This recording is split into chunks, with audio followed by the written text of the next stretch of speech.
And then soon as this is over, soon as they have codified Roe v. Wade and put it in the trash can, not the history book, and declared it can't be taught, nothing else. Oh, my brothers and sisters, then they'll start on the next minority. They'll start on the next minority community. And before you know it, their rights will be questioned. Things that they got in the last 10, 15 years will be taken away or attempted to be taken away.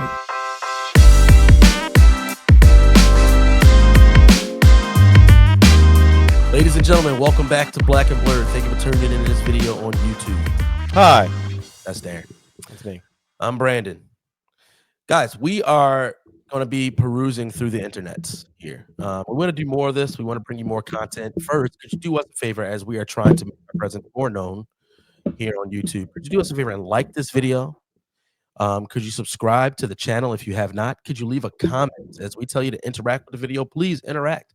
Because of some of the things that we talk about, I don't think YouTube likes us too much. So if you listen to our podcast, if you have been blessed by any Black and Blurred content in the past, please help us out by just liking, subscribing, and commenting anything you'd like. Even if you hate the video, comment about it. Tell us after liking the video first. All right, let's jump into this. Now, we have had some conversations, both you and I, post-election. We've also had conversations with individuals post-election. And although this isn't new information for us, it's the reason our podcast exists. Something that's been highlighted post-election is just the gift that keeps on giving, the deception around many Americans, more specifically Black Americans, regarding, let's see, history of the country, politics, but for our deeper concern, theology. Yeah.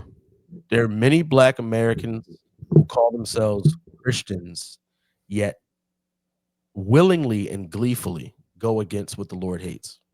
You've seen this. They've overturned Roe versus Wade, and regardless of your feeling about abortion, there is an all-out assault on human rights.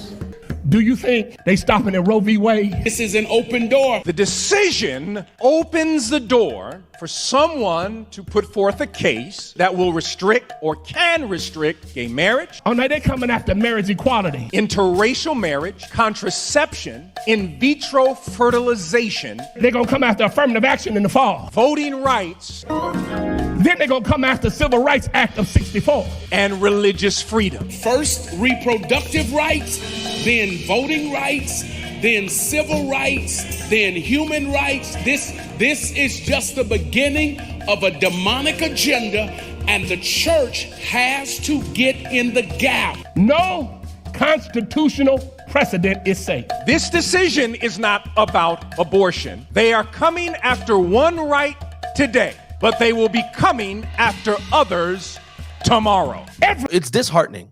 Yeah. I think about how deceived people are. What's also disheartening, I got recent news today, people, the video of TD Jakes in the pulpit or whatever he was, sitting down, going through something. And look, it's the social media age. Nothing is taken seriously now. He's possibly having a stroke, having a heart attack, and there's a bunch of jokes about it. Go ahead. Well, yeah, don't forget what you're about to say. Okay. There's a bunch of jokes about it. But then even the people who are jumping to his defense because of the jokes, I'm not highlighting the fact that they're jokes, even though I don't think anybody should make jokes about stuff like that. I think that far too long jokes have been made about heretics in general, that we don't take seriously the fact that people are teaching lies and leading people to hell. Coming in from Black 185 in our digital community said, do you think, I'm assuming, LGBT community and the Black church can coexist? Absolutely. Let me push that question, because that's sort of an obvious yes. Church ain't turning nobody away. How should the Black church and LGBT community exist? I think it's going to be diverse from church to church. Every church has a different opinion on the issue, and every gay person is different. And I think that to speak the church, the Black church or white church or any kind of church you want to call it, are all the same is totally not true. And all gay people are not the same. The types of relationships that are afforded are based on the types of people in each individual case. And trust me, I've talked to enough LGBT, they are not all the same. Oh, for sure. Anyone, all Christians. No. But how do we, first of all, has your thinking evolved on this? Evolved and evolving. evolved and evolving. Where were you and where are you? I think that where I am is to better understand, the church bought into the myth that this was a Christian nation. That's allowed. Where it's allowed for people to stand in the pulpit and espouse a bunch of heretical doctrine that has misled people for a long time in this country, especially Black Americans. And so now, I guess, his stands or his fans or maybe people who at his church, whatever. You make a joke about it, and their biggest issue is that you're making a joke about him going through this thing in the pulpit. I don't have anything to say about what's going on. I don't know if any news has come out recently regarding what's going on with him. Have you heard? No. I was just going to comment on the people making a joke about it. And I think people make jokes about anything on the internet. That's what I was saying, yeah. That's just the internet. But when it comes to people specifically like TD Jakes, do you think if Vody Balkum had a stroke in the pulpit or whatever that was, people would joke about it on the internet, or be as coy about it? You know what I mean? Like, you could definitely find it. Yeah, 100%. What you mean? Yeah, it's the internet. That's what I'm saying. Nah, I disagree. I think specifically because pastors like TD Jakes who are always doing some kind of antics, people already distrust him, is what I mean. There's people who distrust him. Same thing, essentially. Yeah, people distrust him as a pastor because of all the I think in the same sermon, I might be wrong, but I think it's the same sermon where he's talking and his wife is like babbling something behind him, and you need a praying woman behind you, and she happens to be ba ba ba ba. That's literally all she was doing. Ah, sha ba ba ba. And he's up there, falling out and stuff because she's doing that. So it's like people who, like us, see that and go, this is another thing. Like, this is more foolishness. And so now he's on stage, could be actually having a health issue. And here we are like, we don't believe you. Why is that? Right. Yeah, no, I'm not addressing that. I'm talking about the same person that can see him doing what he did on stage, getting sick or whatever was going on, talking about, oh, that's stress from the Diddy tapes. And then people are like, yo, this is serious. This comment section is uncouth. My point is this: when he's healthy and he's saying swallowed up, people are making jokes about that. And my thing is, hey, he's preaching to people. Yeah. And he's preaching lies, leading them to hell. Mm-hmm. He's leading people on a path to hell with his me-centric, heretical modalism. Even though I think modalism is false, I don't think it can. I don't know. That's a different conversation. But I think a Christian can be ignorant in their theology and still trust in Christ as their Redeemer, that he died and rose again from the dead as their atoning sacrifice. Right. So I think that you can grasp that and still have wonky theology as a babe in Christ. But I point out to say TD Jakes is just a cog in the black machine. Mm-hmm. That is blackness. And he's one of many. Yeah. One of many. And people are lopping it up. They eat it up. These people, these wolves and these liars. Oh my goodness, the God of this world, especially for Black Americans, sweeping brushstroke, is blackness, is skin color, it's pigmentation, it's our actual skin. It's wild. And exegesis is nothing but eczema. But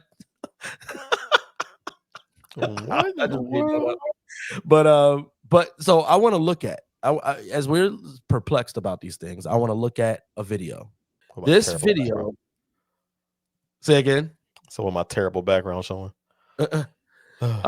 This video is called Honesty in the Church, Inclusion, Marriage, Theological Affirmation.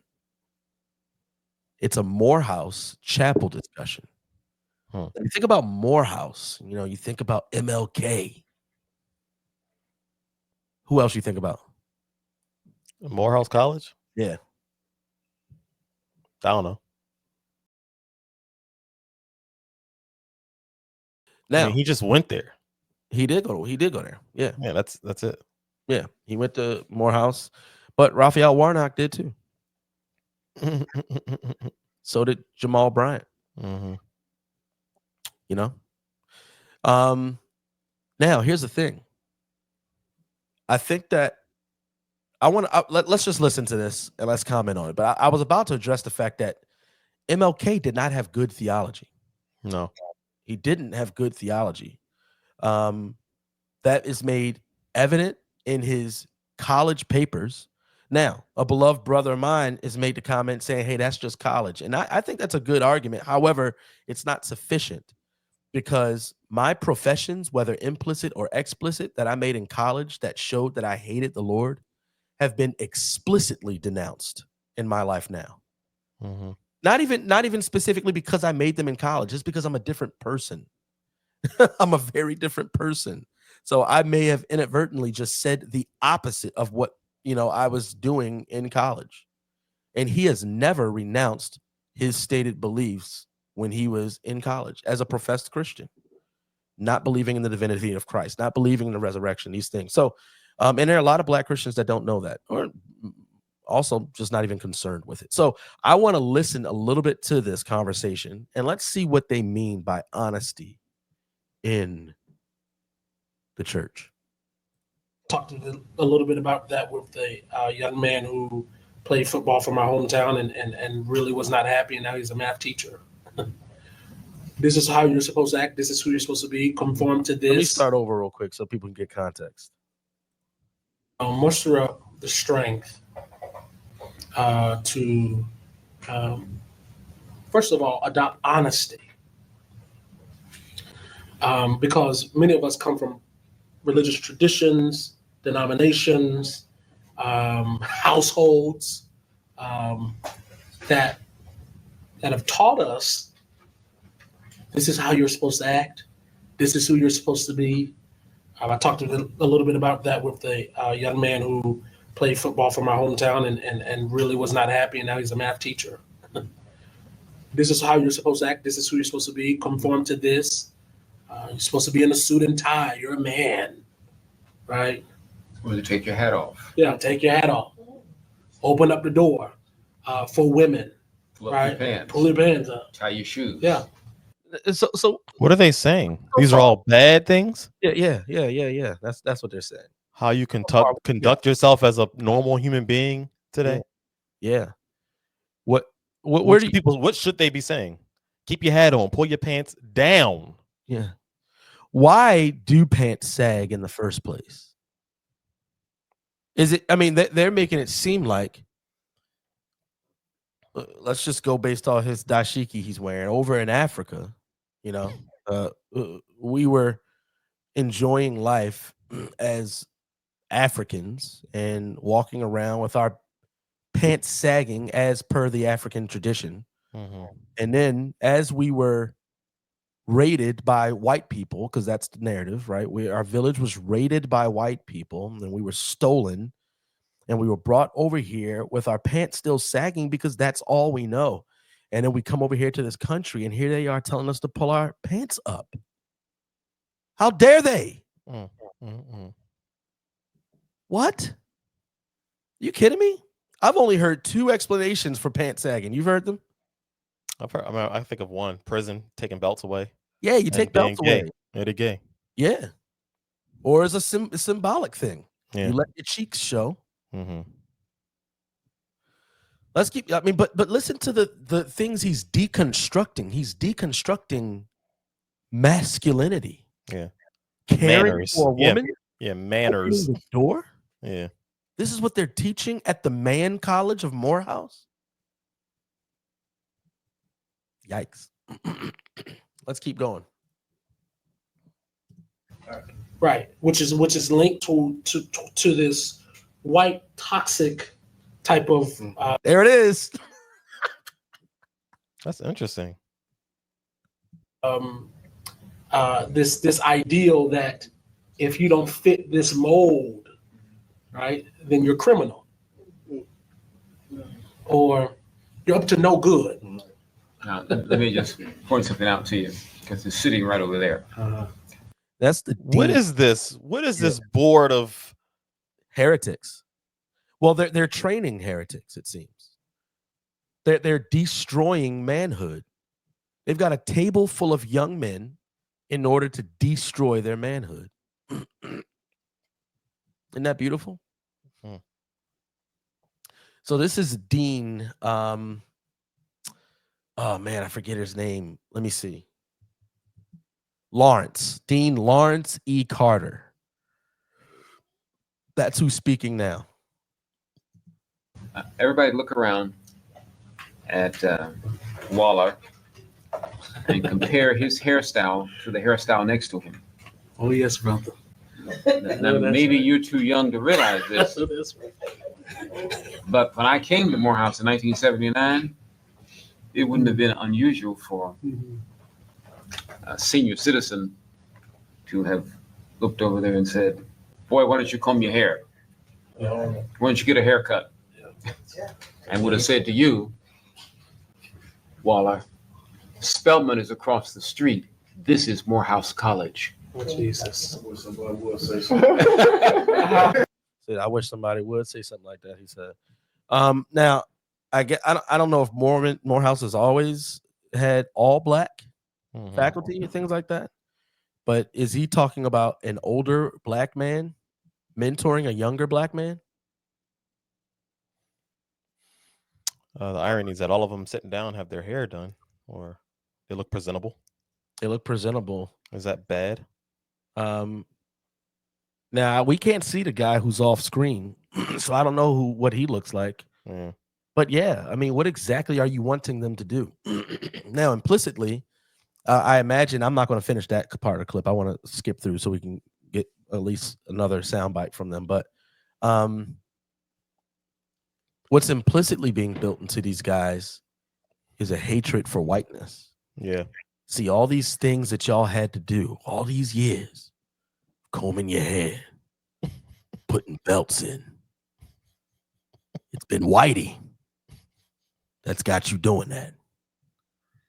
Meanwhile, there are people right now probably listening to my voice who disagree with everything you and I are saying or everything we believe, our Christian views, our conservative views, yet they still also agree that the beauty of manhood is chivalry, is neatness, is gentlemanness. You know, so they would be at odds with this. It's very odd. But you see, today, you're coming along, getting your bachelor's degrees in an era when the Eurocentric way of living is under attack. And the rhetoric that is used to convey that is that we're loosening the colonial grip on the Western curriculum, the curriculum of the Western world, which is very Eurocentric. So the seminaries that many of you are going into, the divinity schools, the schools of theology, the faculty are busy divesting the colonialized theology. And people are doing what Tillich is recommending, that the courage to be is the courage to affirm your own identity. These are pastors they're training, future pastors, it seems. I mean, this is chapel. That's what this is. The courage to be is the courage to inform your own identity, he said, I believe. Yeah. Now, I guess to a certain point, somebody could finagle that and talk about like, hey, I'm not a criminal. I'm a successful businessman, something like that. But in today's world, who knows what that means? Who knows? Let's just watch a couple seconds more and then be done. Who you are. And to just give you one illustration of how difficult that is, that means we're not locked into just two genders. Okay. All right. What? How do you get there? How'd that happen there? And they all agree. Do they all agree? I'll let you see it. I'm sorry, I got off of there. Let's see what they say. Let me rewind. That means we're not locked into just two genders. That's the big hurdle. The church is having a hard time with that.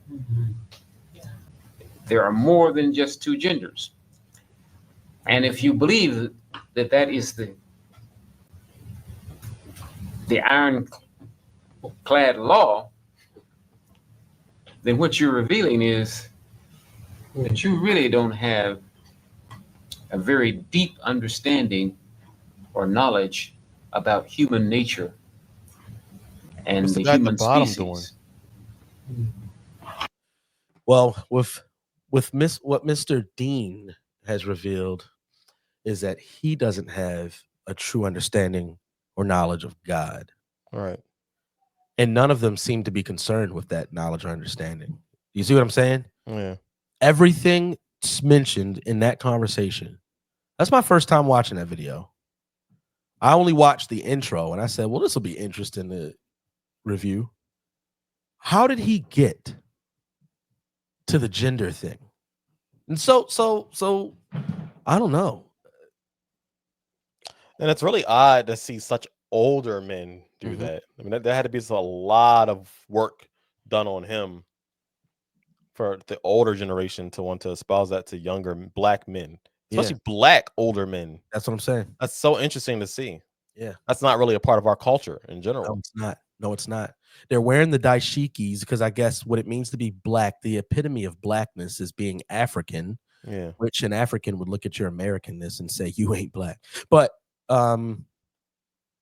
that's interesting. The epitome is to be African. Go over to Africa and teach that, Dean. Right. Go teach there's more than two genders. Didn't Matt Walsh do that? Mm-hmm. Go over there and talk about that stuff. I think he's in Nairobi. Yeah, what's wrong with you? No, it's not two. Not only is there only two genders, men should hold the door for women. Right. You should go out and hunt. You should go out and care for your family.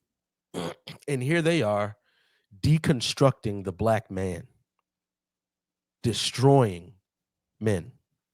And what we're watching is the new cycle of pastors who will regurgitate rhetoric to get people voting and living in a self-destructive manner we've been seeing for the last few decades.